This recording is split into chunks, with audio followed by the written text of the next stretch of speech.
കോഴിക്കോട് താമരശ്ശേരി ചുരം 6-ാം വളവിൽ tourist bus കുടുങ്ങി. ഗതാഗതം തടസ്സപ്പെട്ടു. ചെറിയ വാഹനങ്ങൾ മാത്രമാണ് നിലവിൽ കടന്നുപോകുന്നത്. അഭിജിത്ത് മുഴക്കുന്ന് വിവരങ്ങളുമായി ചേരുന്നുണ്ട് കോഴിക്കോട്ട് നിന്ന്. അഭിജിത്ത്, ഇതിങ്ങനെ തുടർച്ചയായ സംഭവമായി മാറുന്നു. എന്താണ് സംഭവിച്ചത്? ഈ പ്രതിസന്ധി നീക്കാനുള്ള നടപടികൾ എങ്ങനെയാണ് ഉണ്ടാവുന്നത് അഭിജിത്ത്?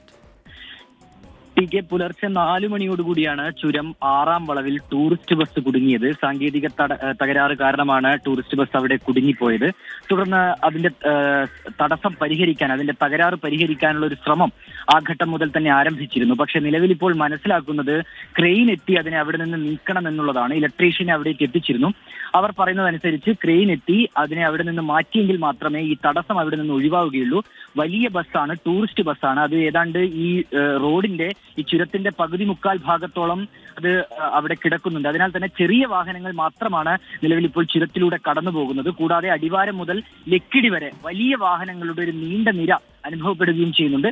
ഏതായാലും ഇനിയിപ്പോൾ ക്രെയിൻ എത്തി ആ ടൂറിസ്റ്റ് ബസ് അവിടെ നിന്ന് മാറ്റിയെങ്കിൽ മാത്രമേ ഗതാഗതം ശരിയായ നിലയിലാവുകയുള്ളൂ. ടി.കെ. ശരി, ബസ്സിന്റെ സാങ്കേതിക പ്രശ്നമാണ് പ്രതിസന്ധി ഉണ്ടാക്കിയത് എന്നാണ് അഭിജിത്ത് മുഴക്കുന്ന് റിപ്പോർട്ട് ചെയ്യുന്നത്. അത് പരിഹരിക്കാനുള്ള, സാങ്കേതിക പ്രശ്നം പരിഹരിക്കാനുള്ള നീക്കം ഒരു ഭാഗത്തുണ്ടാവുന്നുണ്ട്. ക്രെയിൻ ഉപയോഗിച്ച് ബസ്സിനെ മാറ്റി ഗതാഗതം പുനഃസ്ഥാപിക്കാനുള്ള നീക്കവും നടക്കുന്നുണ്ട്.